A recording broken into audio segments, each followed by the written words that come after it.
Now, this saga started originally. Here is I am Haralder, also known as Hallie. He tweets, this was last night, said 9 days ago the access to my work computer was cut along with about 200 other Twitter employees. However, your head of HR is not able to confirm if I am an employee or not. You have not answered my emails. Maybe if enough people retweet, you'll answer me here. Elon Musk says, what work have you been doing? Hallie responds, I would need to break confidentiality to answer this question here. If you have your lawyers share in writing that I can do that, then I'd be happy to discuss that openly. Elon Musk says, it's approved. You go ahead. Hallie says, among others, I led the effort to save about $500,000 on one SAS contract, supported closing down many others, led prioritization on design projects across the company to make sure we were able to deliver with the small team. I've led design crits to help level up design across the company, was hiring managers for all design roles. He's Icelandic. This guy, by the way, was Iceland's Person of the Year 2022. That's funny. And he said, led design crits, worked on efforts to steer the company away from focusing on power users and to younger users because our user base is aging. Elon Musk responded, level up from what design to what? Pixar, it didn't happen. Bro, you are such a weirdo. 2, we haven't hired design roles in 4 months. 3, what changes did you make to help with the youths? Then he tweeted this link. He said, would you say that you're a people person? And tweeted the Office Space link. What would you say you do here? And then Elon Musk said, the reality is that this guy, who is independently wealthy, did no actual work, claimed as his excuse that he had a disability that prevented him from typing, yet was simultaneously tweeting up a storm. Can't say I have a lot of respect for that. It's obvious he did all middle management work from that exchange, but I personally would not put an ex-employee on blast and force them to prove their worth in front of 100 million plus people. Elon said he has a prominent active Twitter account and is wealthy. So are you. What does that mean? He responded to that. He said, hi again, Elon Musk. Hope you are well. I'm fine too. I'm thankful for your interest in my health. But since you mentioned it, I wanted to give you more info. I have muscular dystrophy. It has many effects on my body. Let me tell you what they are. My legs were the first to go. When I was 25 years old, I started using a wheelchair. No, I'm not doing this voice because I'm fucking making fun of his disability, you fucking idiots. I'm doing this voice because he's from Iceland. You fucking idiots. I'm doing the Knut voice. Also, he's wealthy because Twitter bought his company. Anyway, we're going to get to that in a second. Okay, in the interest of fairness, in early 2021, Haralder sold Ueno to Twitter in an agreement between him and Twitter. Most of the purchase price was paid as a salary to maximize the tax he would pay for the sale in Iceland. He chose to pay for tax out of respect to Iceland for the disability benefits he received. Per the agreement, he paid the second highest tax of an individual in Iceland in 2021. The most based motherfucker, dude. What a goat. What a fucking goat. In March 2021, Haralder helped launch a project called Ramp Up Reykjavik, a collaborative venture undertaken by local businesses, labor unions, government ministries, associations, banks, and city officials with the intention of helping local businesses install wheelchair ramps to improve accessibility for people with disabilities. Like, he went, I mean, you couldn't be a better person. You know what I mean? It's been 20 years since that happened. In that time, the rest of my body has been failing me too. I need to help get in and out of bed and use the toilet. For a long time, I thought my arms would remain strong. A doctor told me they would, but they ended up losing strength, which I don't mind telling you was hard to accept.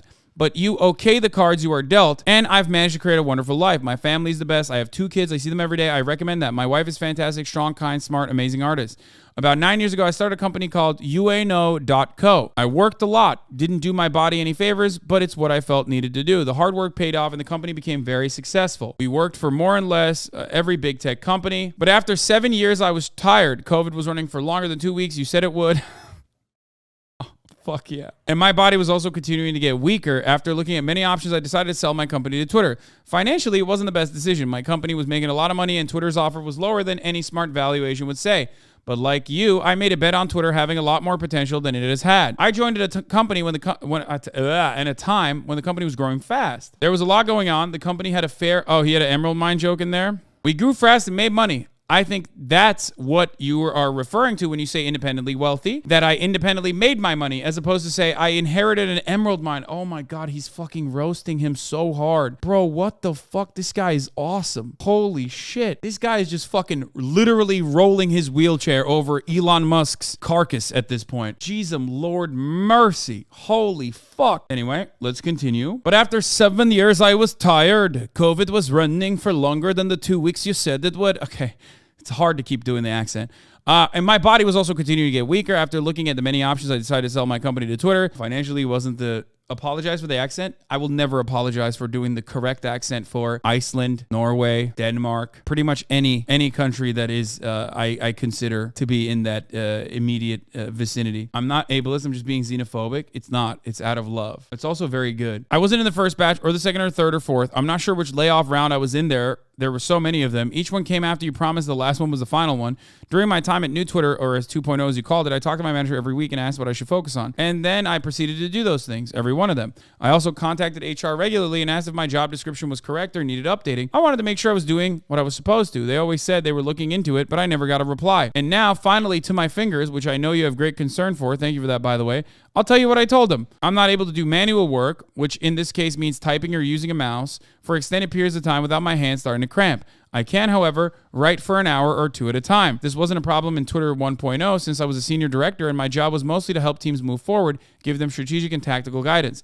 But as I told HR, I'm assuming that's the confidential health information you are sharing, I can't work as a hands-on designer for the reasons outlined above. So he took confidential information about this person's health, his physical disability, and made it public to blast him on the platform that he bought for $44 billion. Oh my God, this dude is about to be the second highest tax paying in Iceland once again after he pays taxes on the awards that he gets from the fucking lawsuit. Woo! That's a motherfucking payday, baby. Oh my Lord, dude. Oh, that's so fucked up. Oh, Jesus Christ. I'm typing this on my phone, by the way. It's easier because I only need to use one finger. I hope that helps. Let me know if you're going to pay what you owe me. I think you can afford it. And then Elon Musk finally responded. First, he said the reality is that this guy, who is independently wealthy, did no actual work, claimed as his excuse that he had a disability that prevented him from typing, yet was simultaneously tweeting up a storm. Can't say I have a lot of respect for that. Elon Musk turned around today and said, I would like to apologize to Hallie for my misunderstanding of his situation. It was based on things I was told that were untrue or, in some cases, true but not meaningful. He is considering remaining at Twitter. Why is Elon Musk forced, I wonder, to keep this person under employment? That's crazy. Dude, what? He publicly fired this guy, I thought, and made fun of him. Elon also called him the worst and then deleted.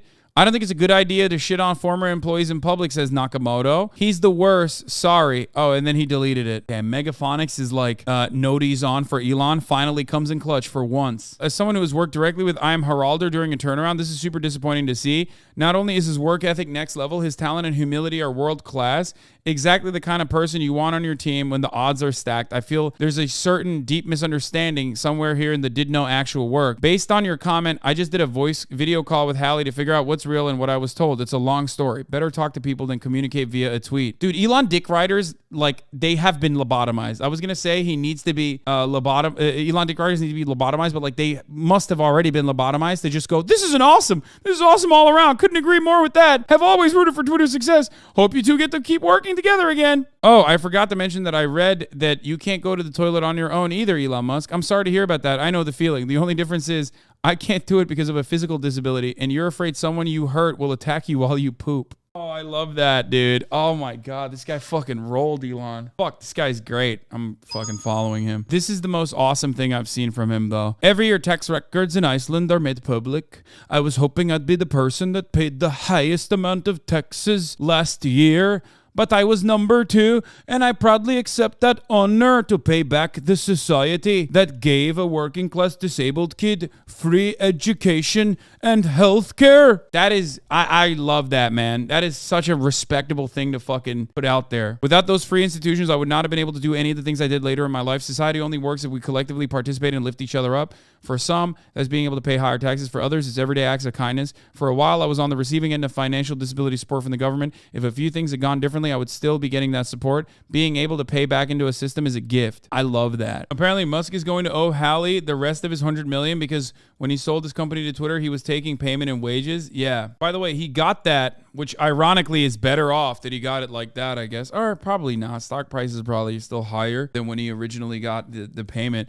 But like he said, he asked to get paid in wages, the actual value rather than like stocks, which, you know, is usually like a non-taxable form of payment like equity. And he got that specifically so he could pay taxes in Iceland. Paying tax in the US doesn't give you this satisfaction at all, since most of the money is spent on tremendous military expenses. Considering that I pay more taxes than a lot of people in this chat, I will say that I enjoy paying taxes regardless, because while some of it does go to like, I don't know, evaporating and eviscerating like children in Yemen, which is not great, there's plenty that still goes into social services, keeping the roads running, keeping other kinds of services running. Why are you flexing on us like that? I mean, I talk about it all the time. Like, it doesn't matter. It doesn't matter because still plenty goes into services that we take advantage of every day. Admit that you like paying taxes because you like that the government oppresses women. That too. It's fascinating that some people think that Musk is somehow gaining credibility in this fight with Hallie, who gets characterized as a bitter employee, when the reality is that Hallie needed a clear statement that Twitter had breached their acquisition contract. Hallie isn't a regular at-will employee. He's an acquired founder, and the contract almost certainly guaranteed Hallie's continued employment. Elon is interested in scoring dunks, and sure, the faithful are going to come up with shitty ableist arguments about why Hallie should have been fired, including that he wasn't doing work, which almost certainly is bogus. But I would be shocked if an acquired founder's employment contract allowed him to be fired on the frivolous grounds that the rest of us have to deal with,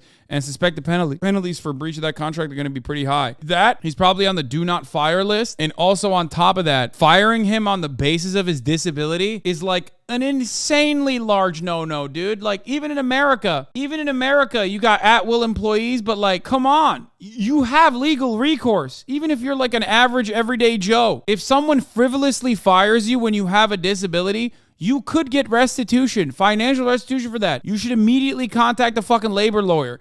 Obviously, not many bosses are as stupid as Elon Musk, who will literally fucking openly state that you are handicapped and therefore can't do your fucking job while you publicly fire them, which makes it super easy. But if you have a disability and your boss fucking fires you, you definitely, even if you aren't in this circumstance, you definitely still have legal recourse. Never forget that. Oh, by the way, that's such a good call because I was going to mention that as well. Elon Musk posting an Office Space meme to mock an employee struggling with a corporate takeover is like so insanely ironic. Like, dog, you know the guy you posted is you, right? Like the bad guy. Like, what happened? Like, did you not understand? Did you watch but not understand? Like, you are the guy in the video that you posted, which you are literally saying you are, but you're the bad guy. That is weird. Anyway, no, you don't understand. Firing people because of their disabilities is a common joke in South Africa. I love that. I wonder if Elon could take that to the courts because, yes, while he successfully was able to get away with calling a fucking diver in Thailand a pedophile in U.S. courts when he was sued for defamation by claiming that pedophile is a South African joke, I don't think you could say that. Also, I think he tried that as well with the fucking commerce court in Delaware, where he was like, no, you don't understand. Claiming that I'm going to buy Twitter for $44 billion is a very common South African joke. And they were like, no, dog, you're going to have to buy Twitter. It's pretty obvious. What the fuck? A small API change had massive ramifications. The code stack is extremely brittle for no good reason. We'll ultimately need a complete rewrite. I hope Twitter gets as strong as you, sir. This was funny too, yeah. Not only does Elon Musk not have a clue what he's talking about with respect to the small API change, but this is exactly what he tried to do at PayPal, claiming that it needed a full version 2 rewrite of the code when it didn't. Instead, it shifted resources away from key areas and eventually got him ousted as CEO. Tesla Economics tweeted, Elon, when is the date with AOC? Elon responded, alas, she would never date me. I'm not cool enough. Should Tesla Economics set up a date between Elon and AOC? Elon, like, AOC's like married. The fuck is this shit? Like, that's so fucking gross, man. Also, what is this AOC meme? Like, what? They're like, oh yeah, AOC, it would be hot if she was blonde and blue-eyed. Like, straight up just racist, dude. What the fuck? They literally were like, hey, what about white AOC? Because they gotta fetishize POC women. I mean, they literally are like, it's not enough, They're just like, AOC's hot, which is weird to just like constantly fucking talk about objectifying a congressional representative. But then he's like, oh, but like she needs to also be white too. Like it's hitting the bingo. It's just like both racist and misogynistic. Very, very odd bullshit.